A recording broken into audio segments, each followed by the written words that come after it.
सहना भवतु सहनौ भुनक्तु सह वीर्यं करवावहै तेजस्विनावधीतमस्तु मा विद्विषावहै।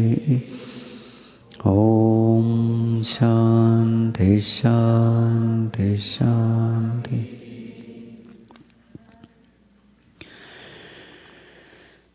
ॐ नमो नारायणाय।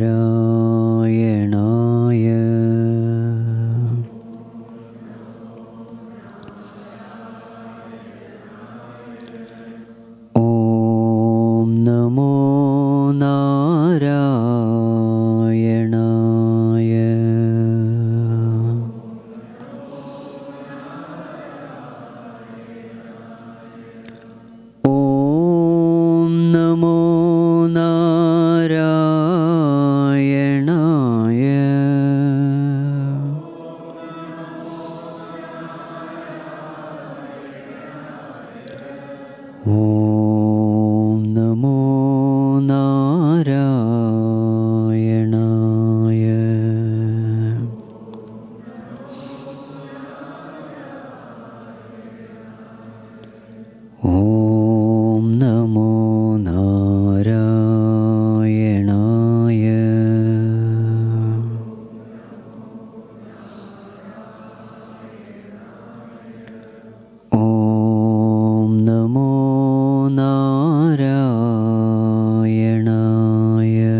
वरुणेन्द्ररुद्रमरुतः स्तुन्वन्ति दिव्यैस्तवैः वेदैः साङ्गपदक्रमोपनिषदैः गायन्ति यं सामगाः।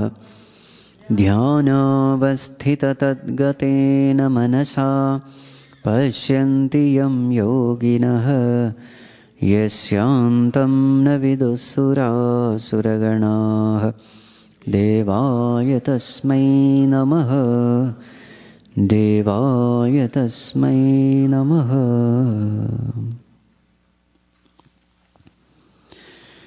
Let us chant 4, 5 and 6.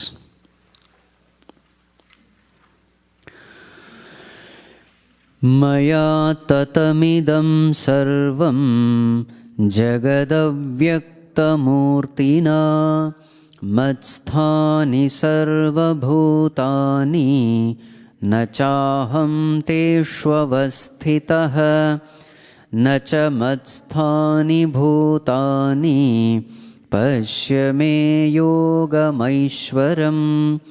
भूतभृन्न च भूतस्थः ममात्मा भूतभावनः।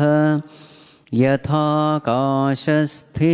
नित्यं वायुः सर्वत्र गोमहान् तथा सर्वाणि भूतानि मत्स्थानीत्युपधारय।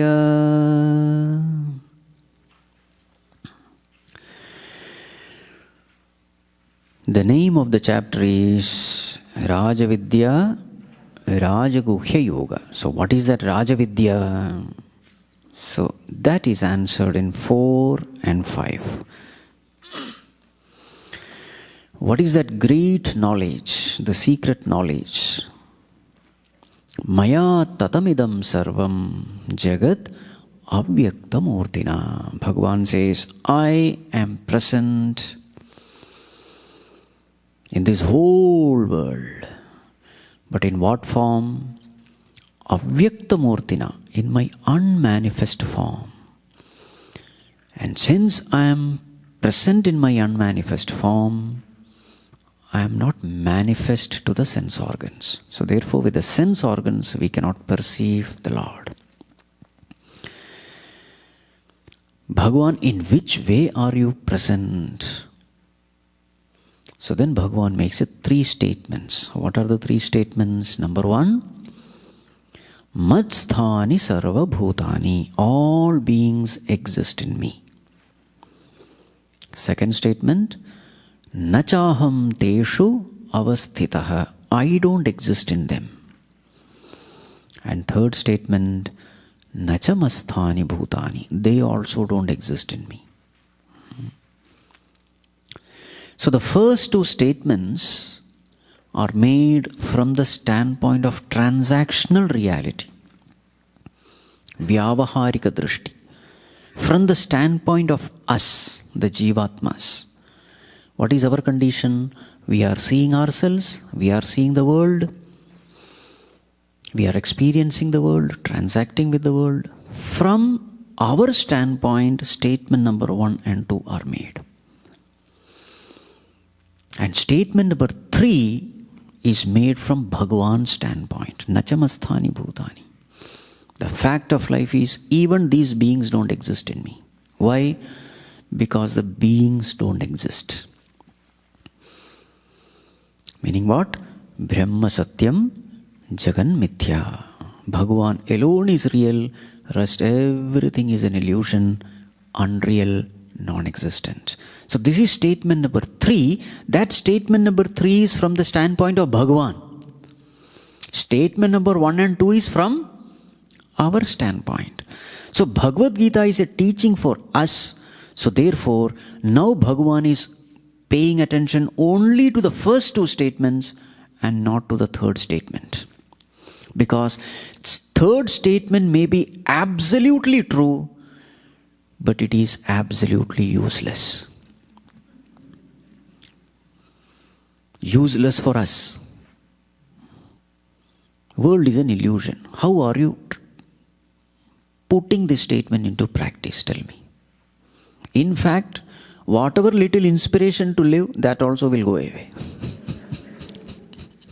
So therefore, Bhagavan conveniently, intelligently keeps the third statement aside because it is of no use to us. It is something to be attained by following step number 1 and step number 2.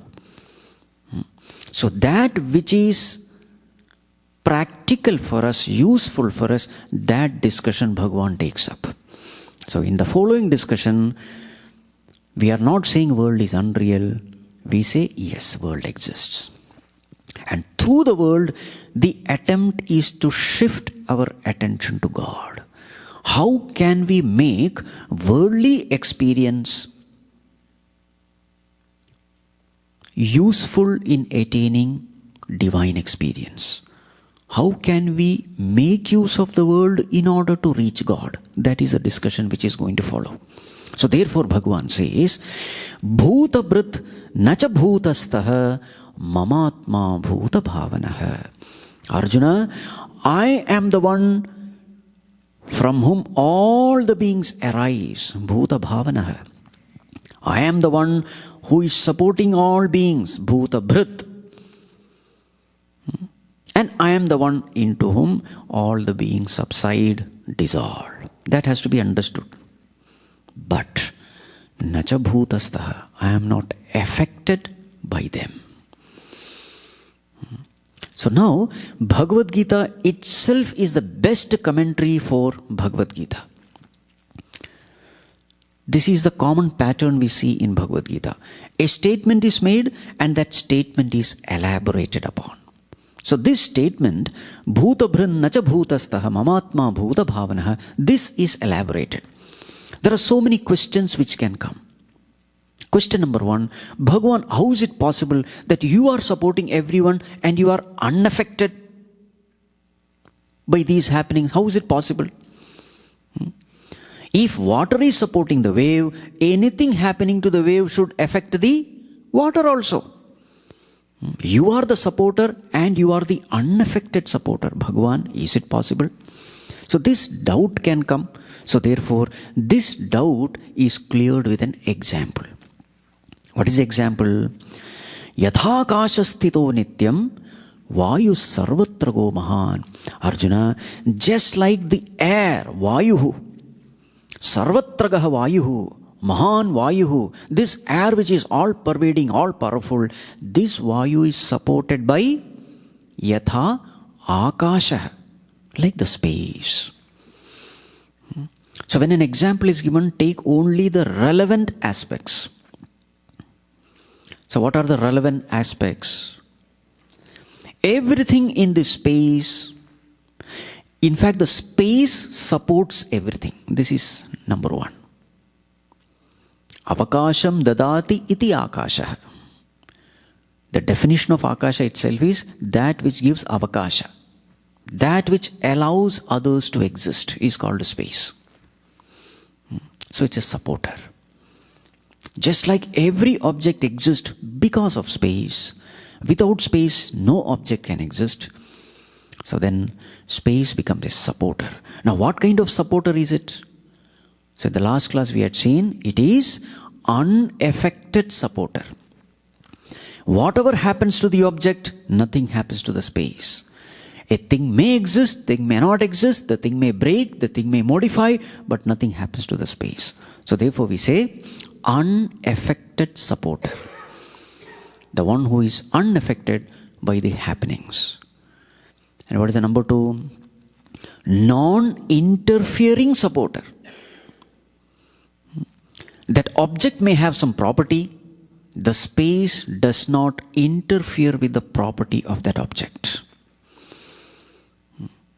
Unlike other elements, air interferes with the property, water interferes with the property, fire interferes with the property, earth interferes with the property, whereas space is a non-interfering supporter. It allows that object to exist by itself along with its property without interfering with its property. So this is number two.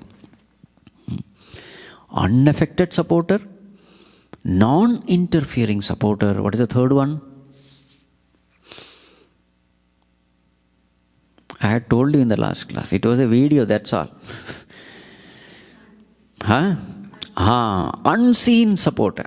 The space is not seen, even when it is supporting. In the same way, Bhagavan is also an unseen supporter. Unseen, non-interfering, and unaffected supporter. Now, what are the two defects of this example? Don't think that if I am not there, I will not ask question. What are the two defects of this example? Defect number one, space is inert, unlike Bhagavan. Bhagavan is an unseen, non-interfering, etc. supporter, but he is a sentient supporter, conscious supporter, not an inert supporter. So this is one defect of this example. What is the second defect? In this example, Akasha and Vayu both are enjoying the same status of reality. Whereas, as far as real example is concerned, Bhagavan alone is real, rest everything is an illusion. So to prove that point, which is the best example?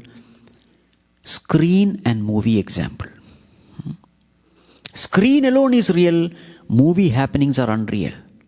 Though it is seen, actually there is nothing. One is real, the other is an illusion. That aspect can be taken from movie screen example. In this, both are real. So therefore, we have to understand the defects of these examples and keep aside all those defects. So what Bhagavan is trying to say is how I support everything, but I am not affected by anything. That particular point is trying to be conveyed through this example. Right. Now another question may come. Bhagavan, you said all beings are born from you. Bhagavan, when are they born? Why are they born? How are they born? These questions come. So these questions are answered in the next two verses. Verse number 7, verse number 8. Sarvabhutani kaunteya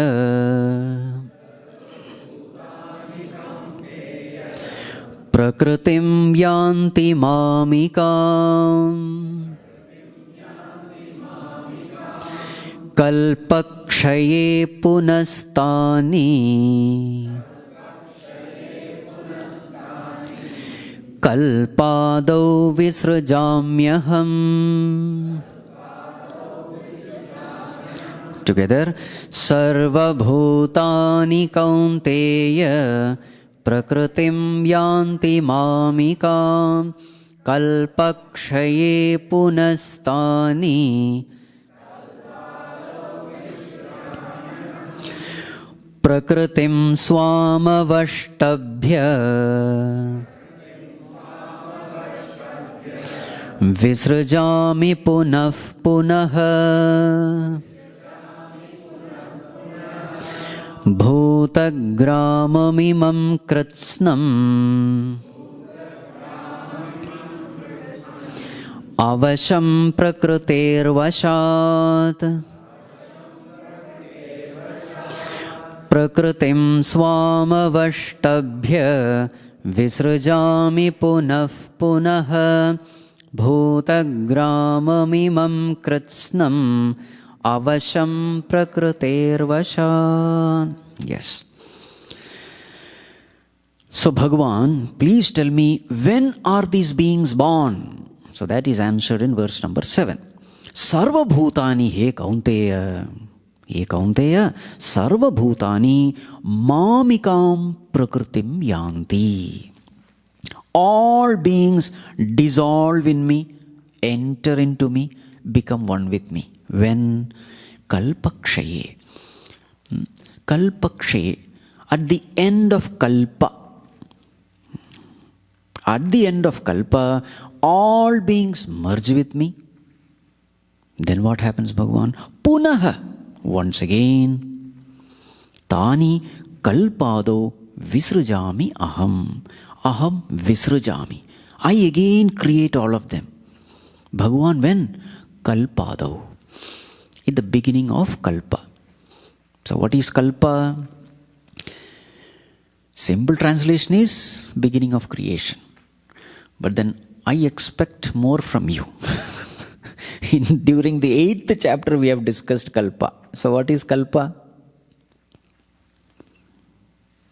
What is the time duration of kalpa? So 1000 Chaturyuga is called one kalpa, which is Brahmaji's daytime.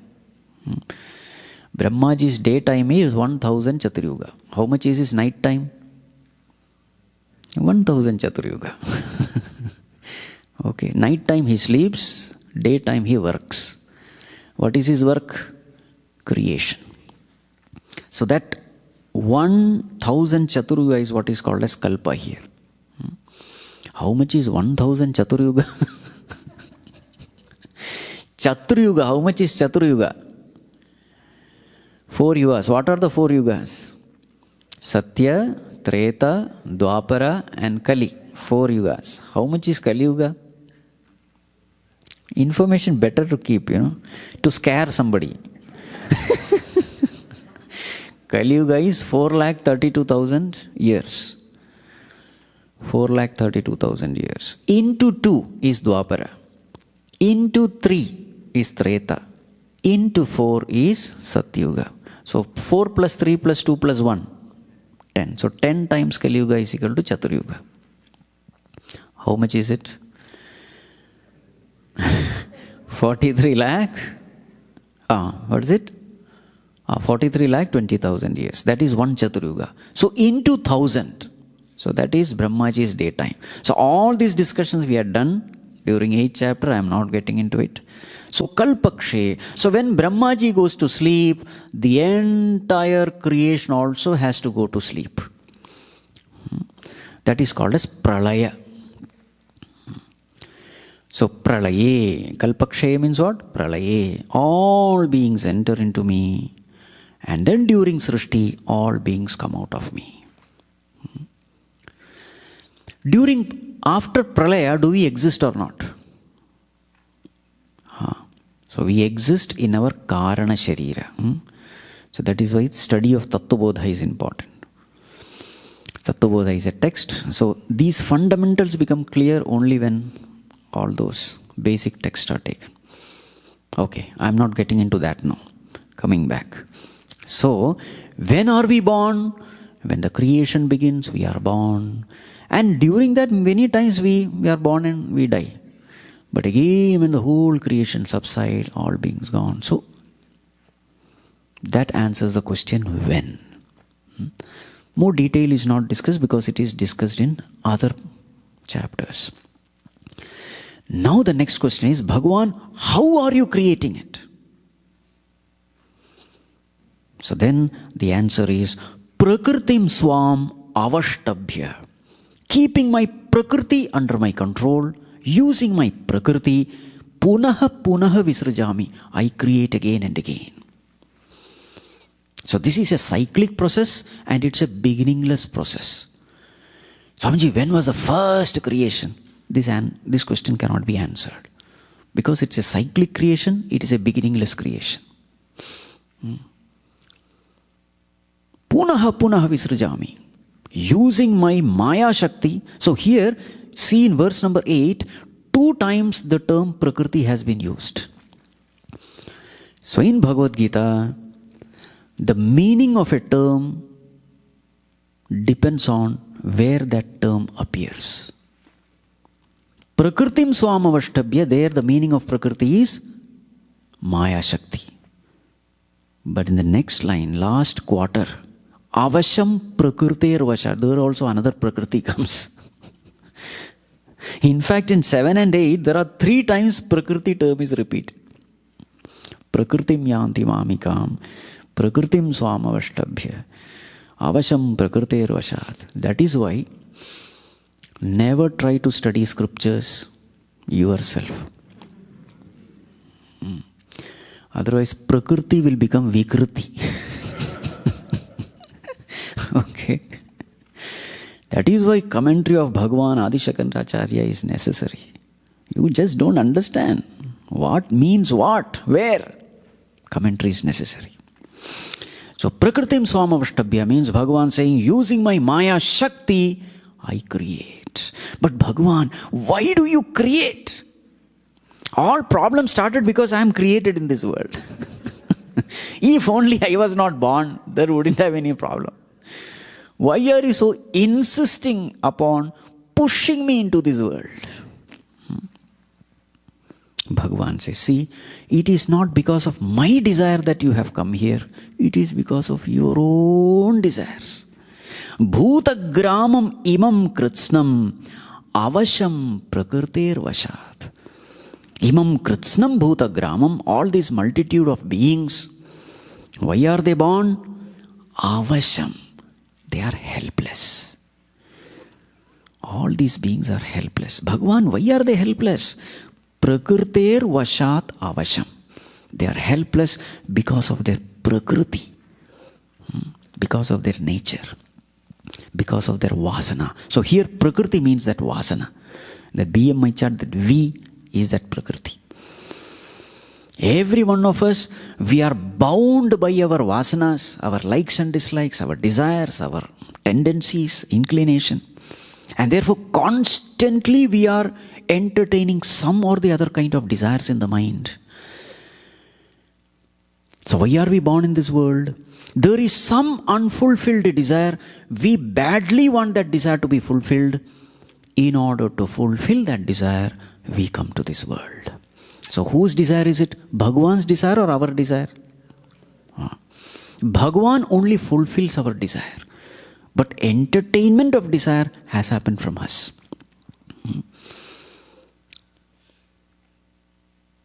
When I was studying in my first standard, I had this pencil box, So I was playing bus.